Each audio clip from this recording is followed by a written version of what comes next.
भी पहले नहीं आता था. Same information, only structure difference. Okay, but what I want to discuss now for the next 10-15 minutes is what has changed. क्या change हो रहा है, क्यों चेंज हो रहा है, कैसे चेंज हो रहा है, और कुछ इंपॉर्टेंट प्रिंसिपल्स. लाइक सबसे पहला इंपॉर्टेंट प्रिंसिपल है सब्सटेंस ओवर फॉर्म. ये प्रिंसिपल हम बहुत सालों से बोलते आ रहे हैं, substance over form. But actual में अगर आप देखेंगे सो एक ही मेन एग्जाम्पल दिया जाता था, वो है लीजेस का, कि फिनेंस लीज सब्सटेंस है, over form. So accounting of finance lease को सब्सटेंस ओवर फॉर्म का एक एग्जाम्पल दिया जाता था. बट उसके अलावा अगर आप देखेंगे सारे फिनेंशियल जो भी आपके अकाउंटिंग स्टैंडर्ड्स में, ऐसा कोई ज़्यादा एग्जाम्पल्स आपके सब्सटेंस ओवर फॉर्म में आपको नहीं मिलते थे.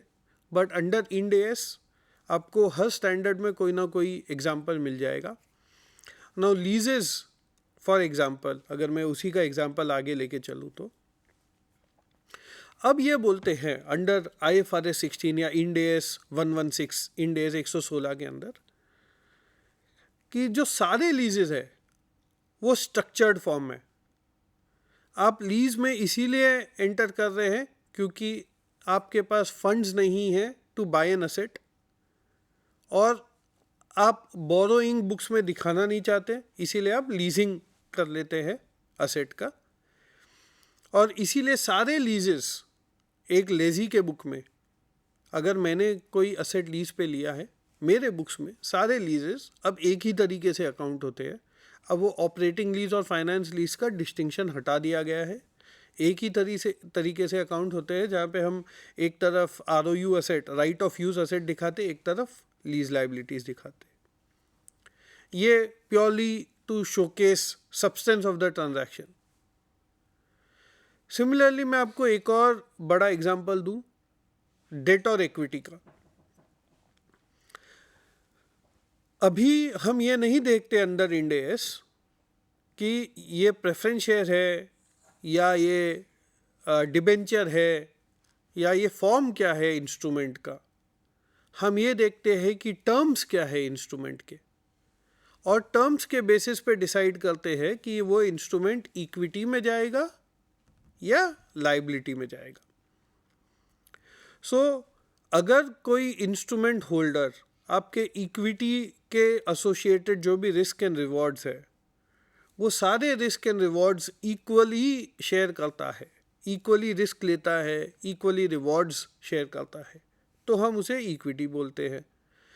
और अगर वो डेट की तरह बिहेव करता है, लेंडर की तरह बिहेव करता है, तो हम उसे लाइबिलिटी बोलते हैं. चाहे फॉर्म जो भी हो, चाहे वो प्रेफरेंस शेयर्स हो, चाहे वो डिबेंचर्स हो, चाहे वो इक्विटी शेयर्स हो.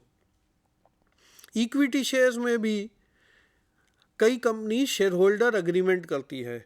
शेयर होल्डर अग्रीमेंट में ऐसे क्लॉजेस डालती है जिसमें उनको राइट्स मिल जाता है. वो राइट्स के वजह से, जिसे हम बोलते हैं पुट ऑप्शन, वो कंपनी को इक्विटी शेयर्स में और शेयर होल्डर अग्रीमेंट में ऐसे टर्म्स लिखे होते हैं जिससे I can put it back to the company, I can force the company to buy back shares. मुझसे वो शेयर्स फिर से खरीदने के लिए मैं उसे फोर्स कर सकता हूँ और उन्हें बोल सकता हूँ कि आप मुझे कैश में पेमेंट करिए. नाउ वो फॉर्म में इक्विटी शेयर्स है, बट मैं इक्विटी शेयर्स का रिस्क नहीं ले रहा हूँ, क्योंकि इक्विटी शेयर्स में आपको जब तक कंपनी लिक्विडेट नहीं होती, वाइंड अप नहीं होती, आपको कैश नहीं मिलता. But by entering into a share holder agreement, एक शेयर होल्डर एग्रीमेंट में एंटर करके उसमें कुछ टर्म्स ऐसे डाल के, I can now enforce a company to buy back my shares. So even equity shares can go into liability. Similarly debentures, preference shares में आपको देखना होगा कि इंस्पाइट ऑफ डिबेंचर्स, अगर वो इक्विटी शेयर्स के सारे रिस्क ले रहा है, लाइक अ कंपल्सरीली कन्वर्टेबल डिबेंचर जो एक फिक्स्ड नंबर ऑफ शेयर्स में कन्वर्ट हो जाए. सो अगर मेरे पास कंपल्सरी कन्वर्टेबल डिबेंचर्स है जो मैंडेटरीली कन्वर्ट होगा इक्विटी शेयर्स में, और नंबर ऑफ शेयर्स भी मुझे पता है कि हर डिबेंचर एक इक्विटी शेयर में, हर डिबेंचर 2 इक्विटी शेयर्स में कन्वर्ट होगा, और उसमें कंपनी के पास कोई ऑब्लिगेशन नहीं है आपको कैश देने के लिए. Company will only convert into equity shares, और वो भी number of shares like I said 1 या 2 फिक्स्ड है. उस केस में कन्वर्टिबल, कंपल्सरी कन्वर्टिबल डिबेंचर भी इक्विटी का क्लासिफिकेशन ले लेता है. सो प्योरली सब्सटेंस देख रहे हैं हम, लीगल फॉर्म नहीं देख रहे उस चीज़ का. सो ऐसे बहुत सारे एग्जाम्पल्स हैं जहाँ हम सब्सटेंस देखते हैं. और प्रिंसिपल बेस्ड स्टैंडर्ड की जब हम बात करते हैं तब ये सब substance over form becomes a highlight. एक और अगर नेक्स्ट प्रिंसिपल की मैं अगर बात करूँ, बहुत क्रिटिकल प्रिंसिपल है, वो है पहले हम ये देखते थे कि परफॉर्मेंस ऑफ द पीरियड सही दिखे. दैट मीन्स इनकम स्टेटमेंट जो परफॉर्मेंस दिखाता है कंपनी का over a period of time, वो सही दिखना चाहिए. जब हम इंड एस और IFRS में आते हैं तब हम ये देखते हैं कि balance sheet position as on a date वो सही दिखना चाहिए. इनकम स्टेटमेंट में तो आप बैलेंसिंग फिगर या उसका कॉन्सिक्वेंस आप इनकम स्टेटमेंट में ले जाते हैं, बट बैलेंस शीट को आपको as on a date has to reflect the correct position. So focus has shifted from income statement focus to balance sheet focus, from performance of the period focus to as on date position, financial position as on a particular date focus. So focus has completely changed, has shifted from income statement to balance sheet. और इसीलिए हम ये देखते हैं कि balance sheet में जो items है वो करेक्ट वैल्यू पे, एक्यूरेट वैल्यू पे रिफ्लेक्ट हो. इसके कई एग्जांपल्स है.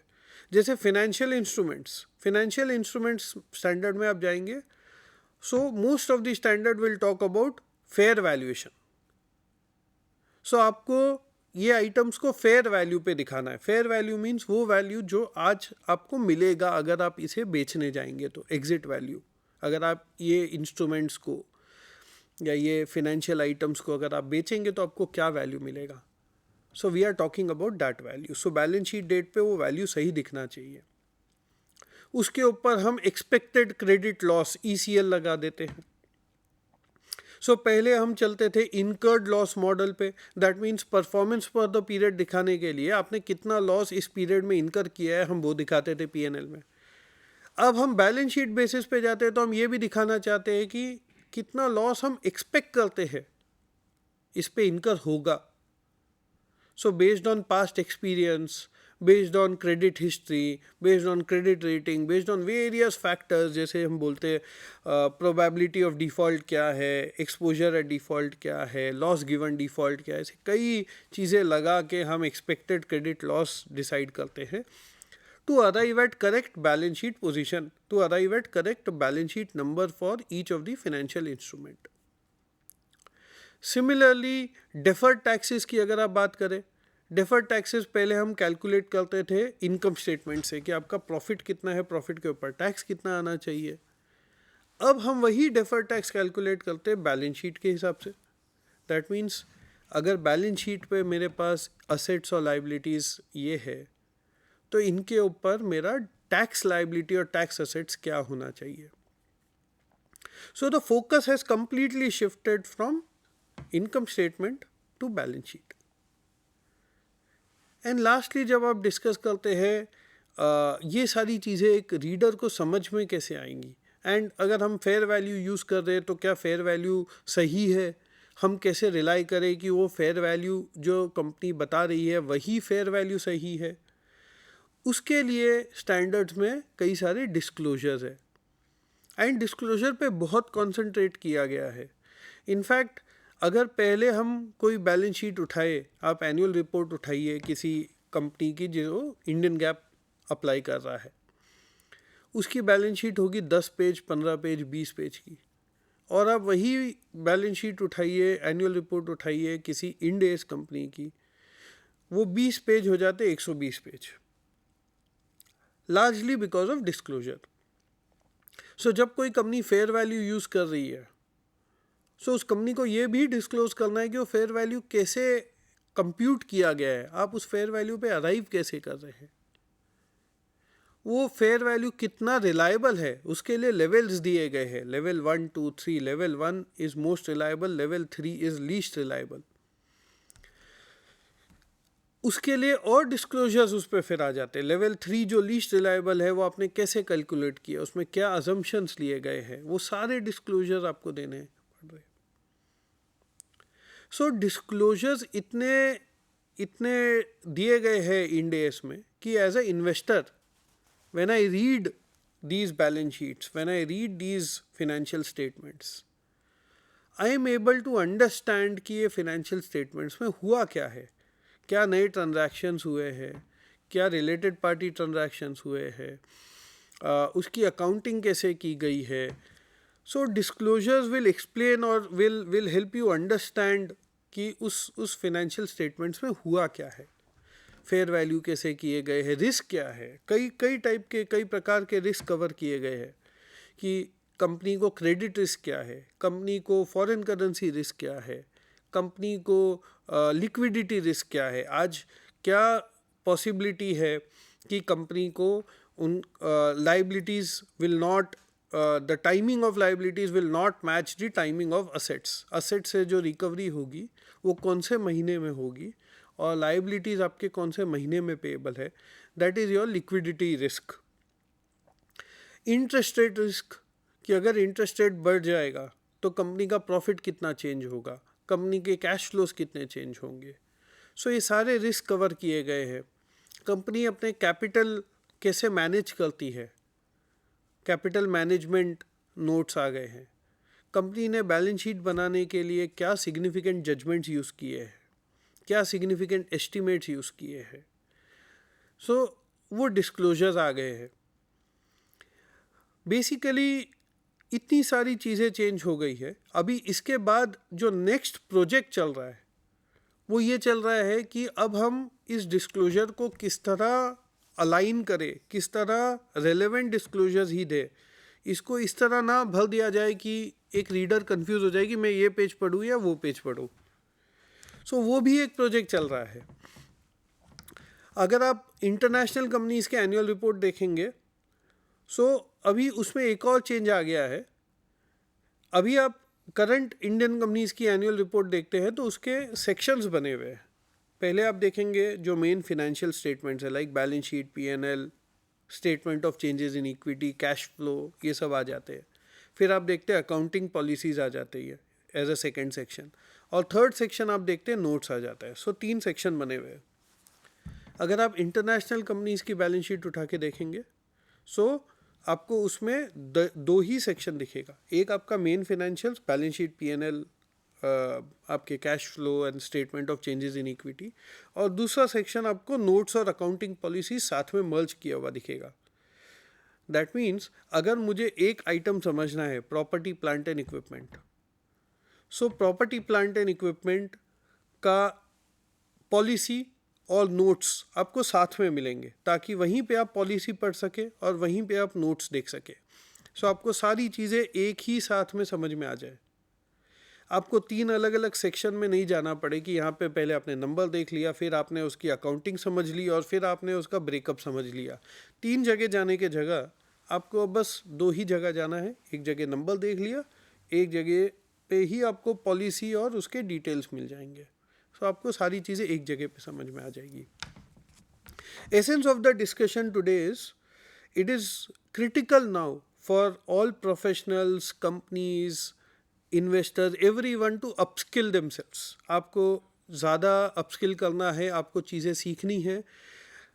The way NFRA, SEBI has become active now, it is very critical that all professionals, all companies, all whether you are auditing professionals, whether you are reporting company employee professional, whether you are management, whether you are directors, all of us upskill ourselves for the upcoming whatever new is coming and whatever has already come. उसके लिए we keep learning and we keep upskilling ourselves.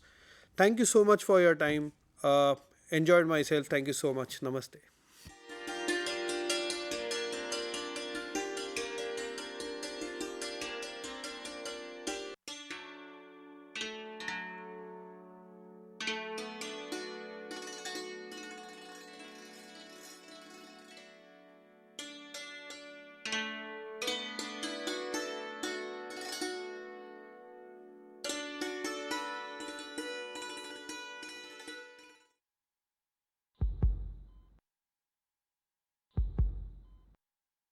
Critical है, but we are trying. ये सब हुआ कैसे?